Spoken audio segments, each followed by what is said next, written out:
क्या हुआ? जब प्रयागराज महाकुंभ के दौरान एक साधु को गंगा स्नान करने से रोका गया, उसके बाद प्रयागराज के उस गंगा घाट पर जो चमत्कार हुआ, उसे देखकर आपके पैरों तले जमीन खिसक जाएगी।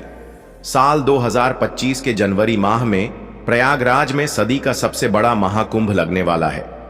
यह महाकुंभ हर 12 साल में एक बार लगता है, यानी इस महाकुंभ का बहुत अधिक महत्व रहने वाला है। गंगा में स्नान करने का बहुत महत्व रहता है। इसी वजह से देश और दुनिया से कई लोग प्रयागराज के इस महाकुंभ में पहुंचने वाले हैं।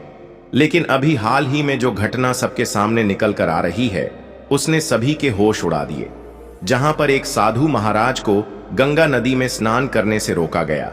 कोई भी महाकुंभ साधुओं के बिना अधूरा है, क्योंकि यह साधु संतों के आगमन और स्नान से ही संपूर्ण माना जाता है।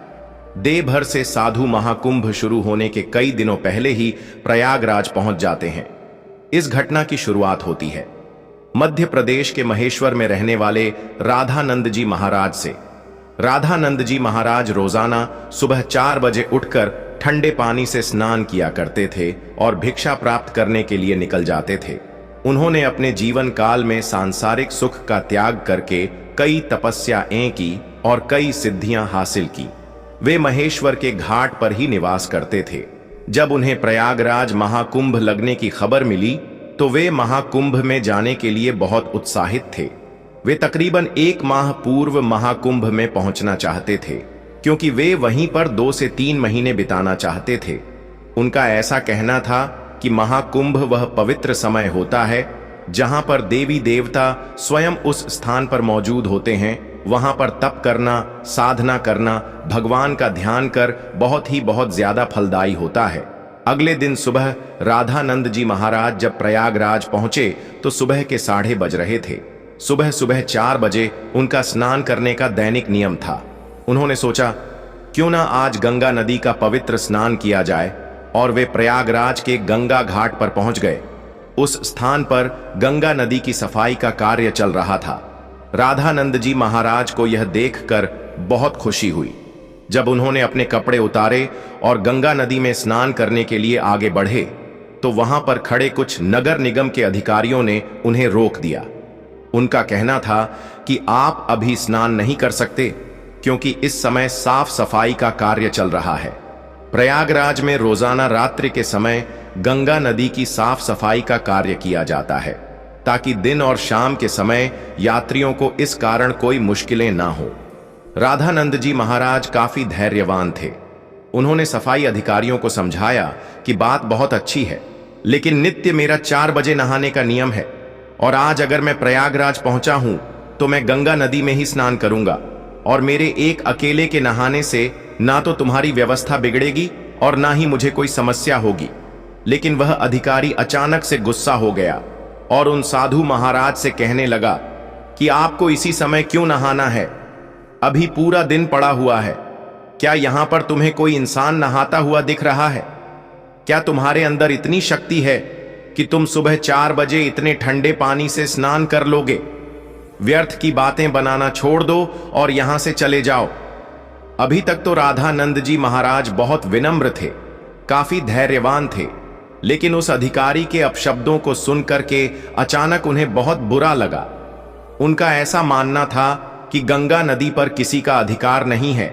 यह तो साक्षात भगवान शंकर की जटाओं से निकलती है, जिसके अंदर सभी को अपने पाप धोने का अधिकार है और उसके लिए कोई निश्चित समय नहीं हो सकता। लेकिन उस समय राधानंद जी महाराज ने उस अधिकारी को कुछ नहीं कहा और सामने घाट पर ध्यान अवस्था में बैठ गए। सबको लग रहा था कि वे साधु महाराज मान गए हैं और पीछे हट गए हैं। अब जब पुनः गंगा नदी के अंदर साफ सफाई की मशीनों को शुरू किया गया तो अचानक से एक बहुत बड़ी घटना घट गई। वे सभी मशीनें शुरू होने का नाम ही नहीं ले रही थीं। ऐसा लग रहा था मानो वह जाम हो गई हो या उनके अंदर बहुत सारा कचरा फंस गया हो। अधिकारियों ने मशीन को देखा, परखा और उसके अंदर का सारा कचरा बाहर निकाल दिया। सबको उम्मीद थी कि अब मशीनें कार्य करने लगेगी, लेकिन फिर जब मशीन शुरू की गई तो कोई भी मशीन चालू होने को तैयार ही नहीं थी। सभी अधिकारी बहुत हैरान थे, किसी की भी समझ नहीं आ रहा था। लेकिन जब मशीन चालू नहीं हुई तो कई मैकेनिकल इंजीनियरों की टीम को मशीन देखने के लिए बुलाया गया।